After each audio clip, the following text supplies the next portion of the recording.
Hey, welcome to another video. In this video, I'm going to go over some of these DIY lashes, DIY lash clusters, and different styles that I have tried so far. Now, I've only tried these four. This one is new. This brand is new, and I'm going to do a video next and a demo on these lashes. So for right now, I'm just gonna put these aside and I'm gonna talk about these four that I have tried. As you can see, I've used them up. So this video is going to explain the difference between the lashes, not the style. The style of lash, I think, is going to be different. I'm talking about the quality and the material of the lashes and how they differentiate from each other. I'm going to go in the order of which I purchased the lashes. So they actually go like this one, this one, this one, and then this one. So this is how I tried them out. So this was the first brand that I got. And if you're interested in seeing a review or a demo of each one, you can see that in my past videos on my channel. So this is the Quell brand. And I used it up. I really love these lashes. They're really nice. I don't think this is the actual size, but we have 16 to size 8. I did not use any of the size 8. They're a little bit too short for me, but they may work for you. So again, I'm not really talking about the style of lash. I'm talking about the lash themselves. So with this lash, it's going to depend on your eye shape, your lash style, what you're looking for. So I'll kind of explain as I go. So as you can see, these lashes here, the Quell brand, number one, just the material. So I'll pick this one up here for you to see. And you can kind of see it's a little shiny. It's a little bit more of like a thicker material. It doesn't look natural. It doesn't look natural, but these are really good if you want to reuse them because it's like plasticky. See, like it's not like natural little lash hairs, lash fibers. They're very clustered up.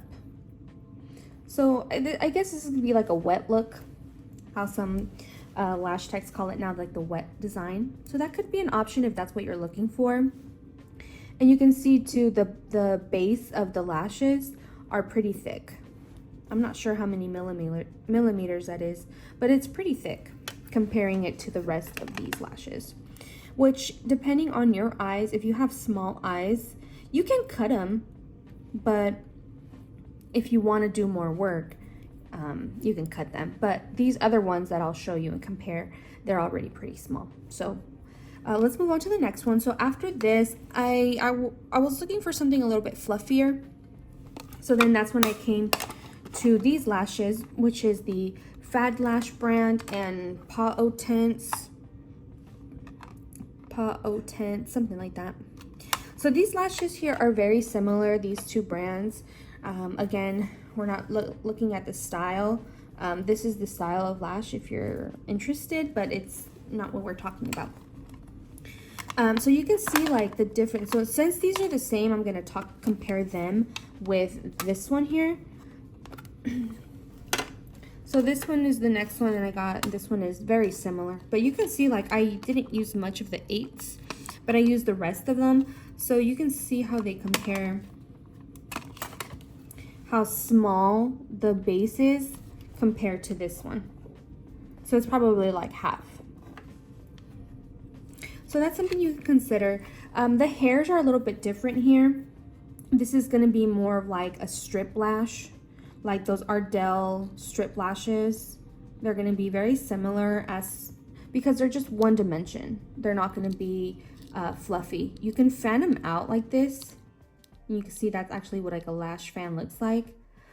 But once you lift it up, it's gonna just go back to its regular shape.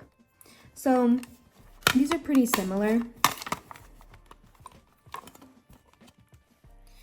And it's not much anything special you can do with them. You can do different styles, but just the way I'm not a big fan of how they're kind of like shaped, you know. I want more of that fluffy style. So that brings us to this one. So you can see they are a fluffy, I think it says here, fluffy lash.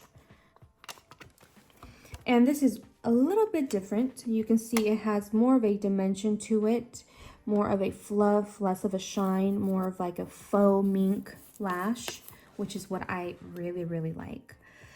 So I've been playing around with it. I've been doing different styles, and I really like this one. I really do. Compared to these types of hairs, this is my favorite. So that's why I got this one, because I wanted to try a different brand and just kind of see if there's anything different. So with this one here, the only thing is, as you can see, these little stragglers, maybe it's the way I pick them up, but they're not like the toughest. See, that one was good, but they're not like the most durable. But you can see they have a lot more fluff and wisp and just more body to them, which is what I'm personally looking for. And that's why I got them. So this one, I think this is like a C curl, maybe. I'm not too sure. This one is definitely a D curl, which I'm kind of nervous about. But all these I apply under my lash. These I'm going to apply over my lash. So you'll kind of see a little bit of a different video for this next one. So you can see it curls all the way.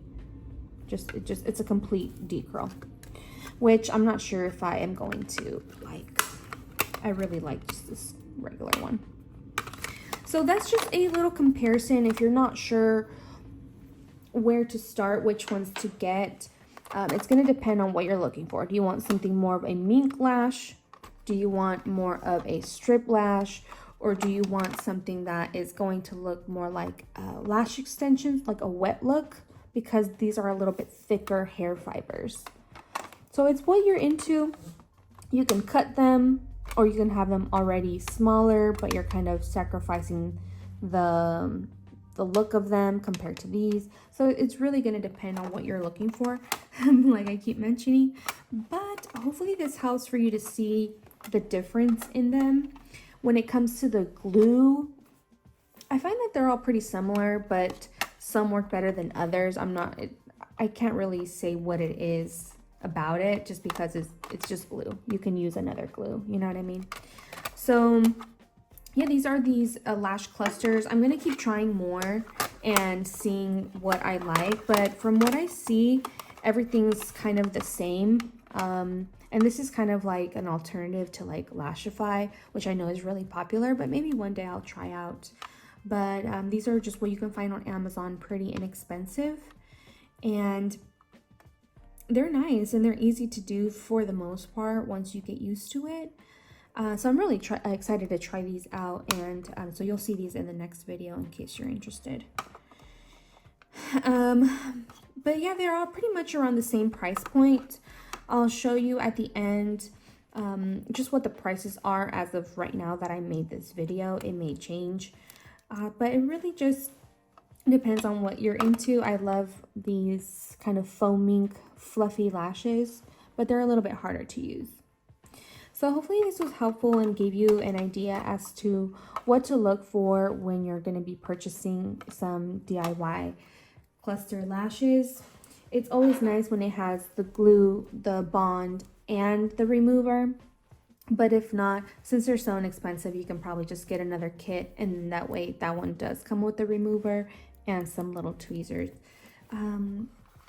So yeah, that's pretty much a review as to where I'm at right now with my DIY lash clusters.